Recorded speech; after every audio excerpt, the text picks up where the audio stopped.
So students, welcome to biological runway. अभी तक हमारा जो चैप्टर चल रहा है वो चल रहा है प्लांट किंगडम, और हम एल्गी को पूरी तरह से फिनिश कर चुके हैं पिछले 3 वीडियो में। प्लेलिस्ट बनी हुई है, आप जाकर के देख सकते हैं। और आज हमको स्टार्ट करना है bryophyta, and this is the 4th part of the chapter. चौथा वीडियो है प्लांट किंगडम से।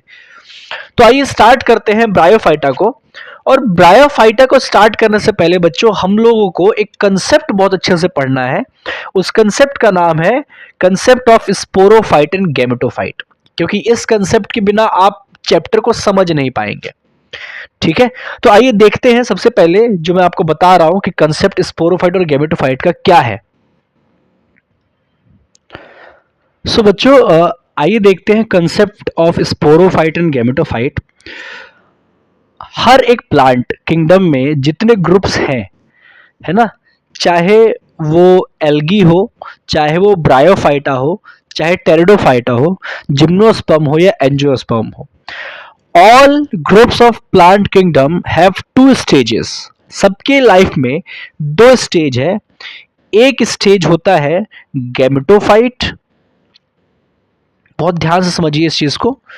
गैमेटोफाइट स्टेज होता है, और एक स्टेज होता है स्पोरोफाइट। क्या? Sporophyte. These are the 2 stages present in all plant kingdom, algae to angiosperm. ठीक है बच्चों, अब समझते हैं एक चीज को कि जो गैमेटोफाइट स्टेज होता है बच्चों, ये कैसा स्टेज है? ये एक हैप्लॉइड स्टेज है। कैसा है? हैप्लॉइड है, मतलब इनके पास क्रोमोसोम एन में प्रेजेंट होंगे। ठीक है, प्लॉइडी कैसी होगी इनकी? हैप्लॉइड। अगर ये नहीं समझ में आ रहा तो मैं आपको थोड़ा सा और समझाता हूं। जैसे हमारे पास, हमारी बॉडी में, ह्यूमन की बॉडी में टोटल 46 क्रोमोसोम्स होते हैं, मतलब कि 23 पेयर क्रोमोसोम होते हैं। तो हमारे में पेयर्स में क्रोमोसोम है, तो हम लोग कैसे होंगे? डिप्लॉइड होंगे। लेकिन जिनके पास पेयर में ना होकर के केवल 23 ही रहेंगे, है ना, हमारे में 46 है, 23 पेयर में है, लेकिन जिनके पास पेयर में ना होकर के केवल 23 क्रोमोसोम होंगे, उनको हम क्या बोलेंगे? हैप्लॉइड। और जिनके पास पेयर होंगे 23, उनको बोलेंगे डिप्लॉइड। तो गैमेटोफाइट ऐसे स्टेज है बच्चों, जहां पे ये कैसे होते हैं? हैप्लॉइड होती है। इनकी प्लॉइडी कैसी होती है? हैप्लॉइड प्लॉइडी होती है। स्पोरोफाइट की बात करें तो इनकी प्लॉइडी कैसी होती है? डिप्लॉइड होती है। मतलब कि इनके पास, ह्यूमन के केस में अगर समझाऊं मैं, तो 46 क्रोमोसोम होंगे, है ना, और 23 पेयर में होंगे। इसको मैं 2n से रिप्रेजेंट कर रहा हूं क्योंकि पेयर में है, और इसको मैं n से रिप्रेजेंट कर रहा हूं क्योंकि पेयर में नहीं है। ठीक है, अब जो गैमेटोफाइट बॉडी होती है बच्चों, गैमेटोफाइट बॉडी का काम होता है गैमेट रिलीज करना। क्या रिलीज करना? गैमेट रिलीज करना। ये गैमेट बनाते हैं। ठीक है, क्या बनाते हैं? गैमेट बनाते हैं। ठीक है, समझ में आई बात? ये अब गैमेट भी क्या होता है? गैमेट खुद एक हैप्लॉइड बॉडी है। Gamete is again a haploid body. तो we are creating a haploid body from a haploid body. और जब प्लॉइडी मेंटेन रहती है बच्चों, हैप्लॉइड से कोई चीज हैप्लॉइड बने या डिप्लॉइड से कोई डिप्लॉइड बने, तो मतलब प्लॉइडी मेंटेन है ना। तो ऐसी जगह पे जहां पे प्लॉइडी मेंटेन होता है बच्चों, वहां पे कौन सा सेल डिवीजन होता है? वहां पे होता है माइटोसिस। क्या होता है? वहां पे माइटोसिस होगा। वहां पे क्या होगा? वहां पे होता है माइटोसिस। ठीक है, इसके बाद ये जो गैमेट है, ये गैमेट फर्दर दूसरे गैमेट से जुड़ करके, फ्यूज करके जाइगोट बनाएगा। क्या बनाएगा? जाइगोट बनाएगा। ठीक है, अब जाइगोट क्या है? गैमेट प्लस गैमेट फ्यूज हुआ है, मतलब n प्लस n फ्यूज हुआ है, तो जाइगोट क्या हो जाएगा? 2n। अगेन जाइगोट क्या हो जाएगा? डिप्लॉइड हो जाएगा। अब यहां पे माइटोसिस मियोसिस की जरूरत नहीं है, क्योंकि यहां पे क्या हुआ है? यहां पे फर्टिलाइजेशन हुआ है। ठीक है, अब ये जाइगोट जो होते हैं बच्चों, जाइगोट क्या है? डिप्लॉइड है। स्पोरोफाइट भी क्या है? डिप्लॉइड है। तो जाइगोट फर्दर डिवाइड करके, ठीक है, फर्दर डिवाइड करके क्या करता है? स्पोरोफाइट स्ट्रक्चर बनाता है। जाइगोट फर्दर डिवाइड करके क्या बनाएगा, स्पोरोफाइट बनाएगा। अब फिर से मैं समझाता हूं, जाइगोट क्या है, डिप्लॉइड है, स्पोरोफाइट भी क्या है, डिप्लॉइड है। तो यहां पे भी प्लॉइडी क्या है, मेंटेन है बच्चों। तो अगेन कौन सा सेल डिवीजन होना चाहिए, यहां पे होना चाहिए अगेन माइटोसिस। क्या होना चाहिए, माइटोसिस। तो जहां जहां पे प्लॉइडी मेंटेन रहती है वहां पे हम कौन सा सेल डिवीजन देखते हैं, माइटोसिस देखते हैं। इसके बाद स्पोरोफाइट बॉडी जो कि डिप्लॉयड है, ये निकालेगी, ये बनाती है स्पोर।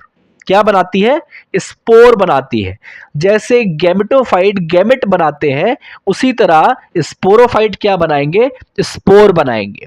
अब स्पोर की अगर बात करें तो spore again it is a haploid body, it is a haploid body. ठीक है, कैसी बॉडी है, एन हैप्लॉइड बॉडी है। अब आप ये देखिए कि हमने स्पोरोफाइट से स्पोर बनाया, sporophyte is a diploid structure and spore is a haploid. अब यहां पे प्लॉइडी हाफ हो रही है, 2n से हम क्या बना रहे हैं, n बना रहे हैं। तो यहां पे अलग तरह का एक डिवीजन होता है जिसको बोलते हैं मियोसिस। क्या बोलते हैं, मियोसिस बोलते हैं। जहां पे प्लॉइडी मेंटेन वहां पे होता है माइटोसिस, और जहां पे प्लॉइडी हाफ हो रही होती है वहां पे होता है मियोसिस। क्लियर है।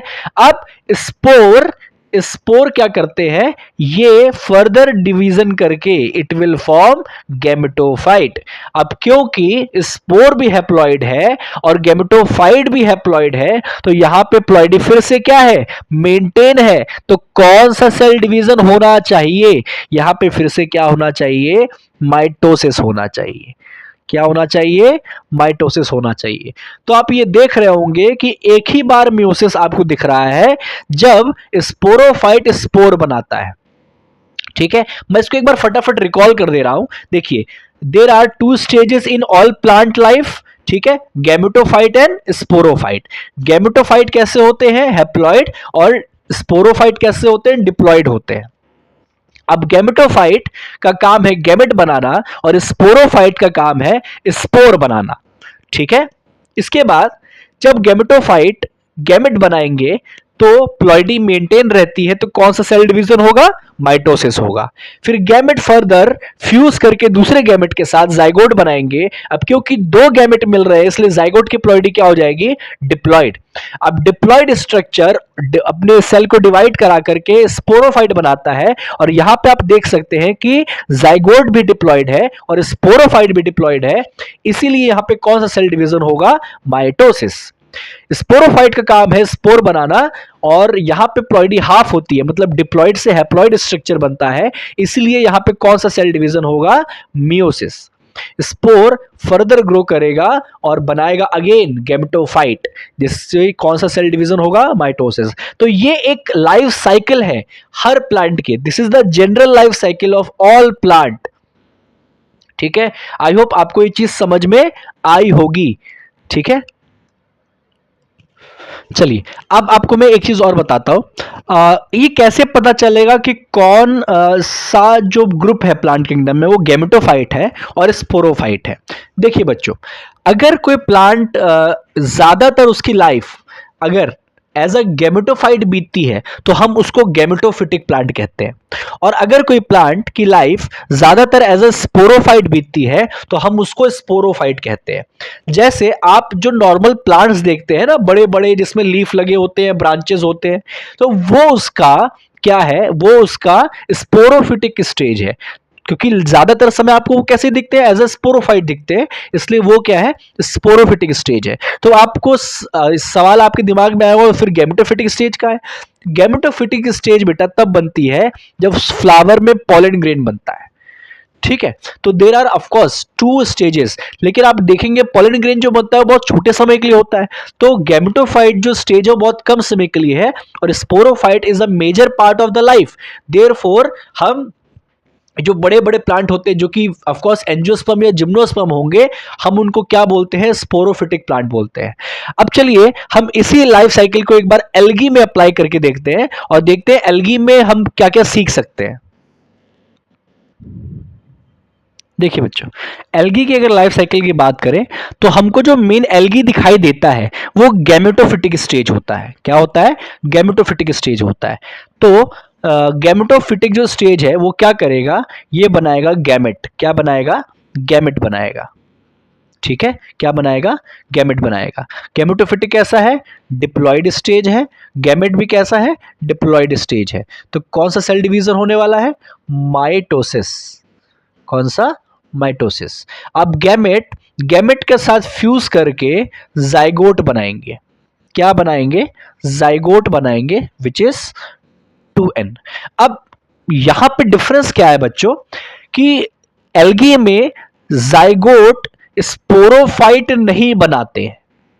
ठीक है, थोड़े से प्रिमिटिव टाइप के प्लांट्स हैं, इसीलिए एल्गी में जाइगोट के अंदर ही मियोसिस हो जाती है। जाइगोट के अंदर ही मियोसिस हो जाती है और ये स्पोर बना लेते हैं। जाइगोट में ही स्पोर बन जाते हैं। ठीक है, जाइगोट में ही बच्चों स्पोर बन जाएंगे और ये स्पोर फर्दर वापस से क्या बना लेते हैं? गैमेटोफाइट बना लेते हैं। तो ये डिफरेंस है वहां पे। Zygote is the only sporophytic stage, this is the only sporophyte stage. This is only sporophyte stage. कौन? जाइगोट। तो ये एल्गी का लाइफ साइकिल है। तो स्पोरोफाइट स्टेज तो आएगा ही आएगा। अब क्योंकि थोड़े से प्रिमिटिव है तो इनमें जाइगोट को ही हम क्या मान लेते हैं? स्पोरोफाइट मान लेते हैं। So this is the general life cycle of algae. तो अब आगे ये देख लेते हैं कि कौन सा प्लांट गैमेटोफिटिक है और कौन सा प्लांट स्पोरोफिटिक है।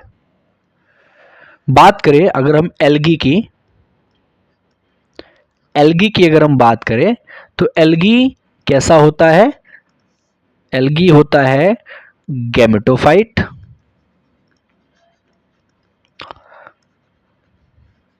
ठीक है, अगर हम बात करें ब्रायोफाइटा की, ब्रायोफाइटा की बात करें तो ब्रायोफाइट भी कैसा होगा? गैमेटोफाइट।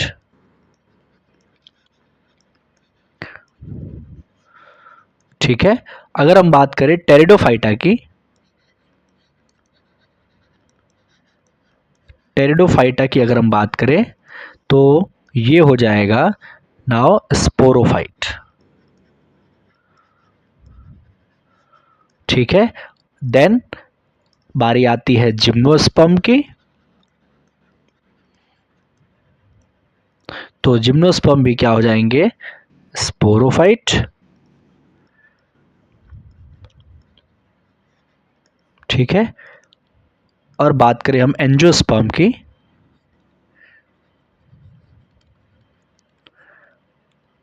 तो ये भी क्या हो जाएंगे? स्पोरोफाइट। क्या हो जाएंगे? स्पोरोफाइट। ठीक है, अब फिर से मैं रिकॉल कर दे रहा हूं। गैमेटोफाइट इसलिए है क्योंकि उसके लाइफ में ज्यादातर समय, ठीक है, जैसे मान लीजिए कि अगर 100 डेज का लाइफ है तो 80 डेज एज अ गैमेटोफाइट बीत रहा है और 20 डेज एज अ स्पोरोफाइट बीत रहा है। तो ये जो मेजर पार्ट ऑफ लाइफ है हम उसको वही नाम देते हैं। जैसे एल्गी मैक्सिमम टाइम गैमेटोफाइट की तरह रहता है तो हम उसको गैमेटोफाइट बोलते हैं। Bryophyte major of life as a gametophyte रहता है इसलिए हम उसको गैमेटोफाइट बोलते हैं। बाकी तीनों टेरिडोफाइट, जिम्नोस्पर्म, एंजियोस्पर्म मेजर उनका जो लाइफ है वो एज अ स्पोरोफाइट बीतता है, इसलिए उसको हम क्या बोलते हैं? स्पोरोफाइट बोलते हैं। ठीक है, तो अब हम आगे बढ़ते हैं ब्रायोफाइटा की तरफ। ये जनरल लाइफ साइकिल समझाना जरूरी था। आइए ब्रायोफाइटा में स्टार्ट करते हैं। तो इसको भी हम सेम अप्रोच से पढ़ेंगे जैसे हमने एल्गी को पढ़ा था। ठीक है, तो इसमें हम क्या क्या पढ़ेंगे? इसमें हम पढ़ने वाले हैं पॉइंट्स मैं आपको बता दे रहा हूं। हम लोग इसमें हैबिटेट पढ़ेंगे। ठीक है, सेम प्रोसीजर हमने पिछले एल्गी में फॉलो किया था। हैबिटेट, हैबिटेट के बाद हम स्ट्रक्चर पढ़ने वाले हैं। ठीक है, उसके बाद हम रिप्रोडक्शन पढ़ेंगे।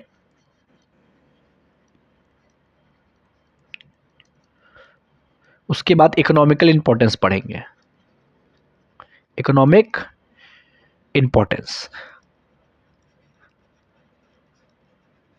न्यूट्रिशन अब हम नहीं पढ़ेंगे क्योंकि पूरे प्लांट किंगडम में सेम टाइप ऑफ न्यूट्रिशन है जो कि हम ऑलरेडी डिस्कस कर चुके हैं एल्गी में, विच इज ऑक्सीजेनिक फोटोसिंथेटिक। तो आइए अब स्टार्ट करते हैं हम लोग बारी बारी से।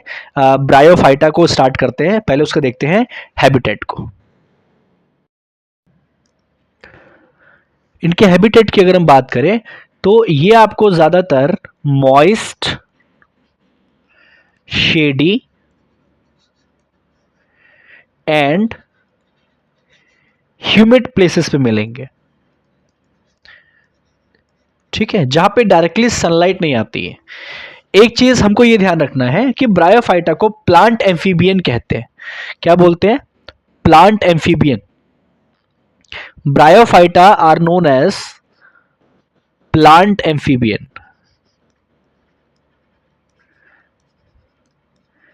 ठीक है। इसलिए कहते हैं क्योंकि ऐसे तो ये टेरेस्ट्रियल प्लांट्स हैं लेकिन रिप्रोडक्शन के लिए इनको वाटर चाहिए, ठीक है। They are terrestrial but for reproduction